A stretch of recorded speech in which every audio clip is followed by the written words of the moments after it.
سلام به شما شنوندگان سلسله پادکست های مدیریت هوشمند. من علیرضا احمدی هستم و شما شنونده یک اپیزود دیگه از سلسله پادکست های مدیریت هوشمند هستید.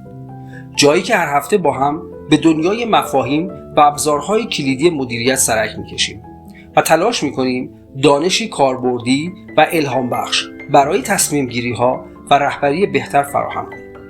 امروز میخوایم بریم سراغ یکی از چالش برانگیزترین موضوعات مدیریت: چگونه تغییرات را در سازمان‌ها به درستی پیاده کنیم.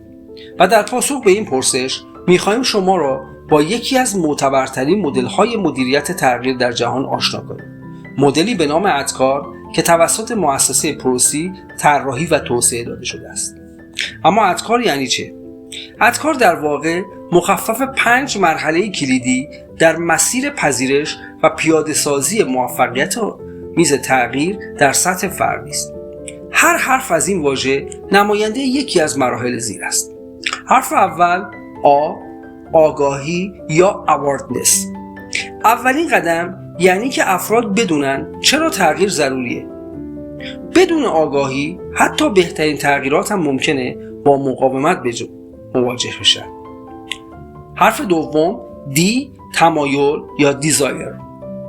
بعد از آگاهی باید تمایل درونی برای همراهی با تغییر شکل بگیره.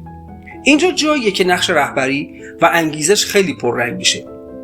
حرف سوم دانش یا knowledge. حال افراد که میخوان تغییر کنن باید بدونن چطور تغییر کنن. دانش مورد نیاز باید به شکل روشن و کاربردی منتقل بشه.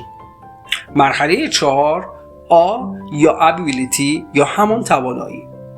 دانستن کافی نیست، باید توانایی عملی برای پیاده سازی تغییر هم به وجود بیاید. اینجا تمرین، بازخورد و حمایت میتواند تفاوت ایجاد کند. حرف پنجم یا تقویت. در نهایت برای اینکه تغییر پایدار بماند باید تقویت و نهادینه بشه.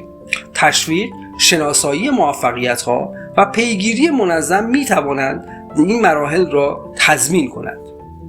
چرا ادکار مهمه؟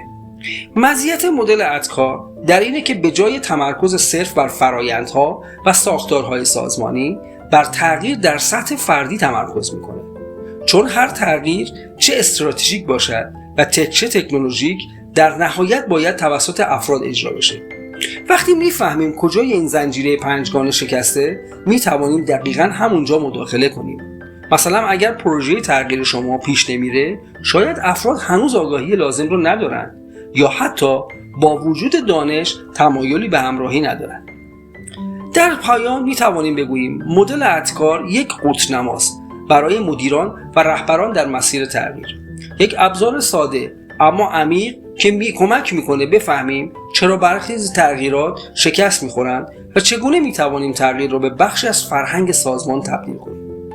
اگر شما هم تجربه‌ای از اجرای تغییر در سازمانتون دارین یا با مقاومت در برابر تغییر مواجه شدین، خوشحال میشیم توی کامنت ها برامون بنویسید. و البته یادتون نره که اپیزودهای بعدی ما درباره روش‌های عملیاتی کردن تغییر، مدل‌های تکمیلی مثل کوتر و ابزارهایی برای تقویت انگیزش کارکنان خواهد بود. ممنونیم که با ما همراه بودید. تا اپیزود بعدی هوشمندانه فکر کنین و تحولگرایانه عمل کنید. بدرود.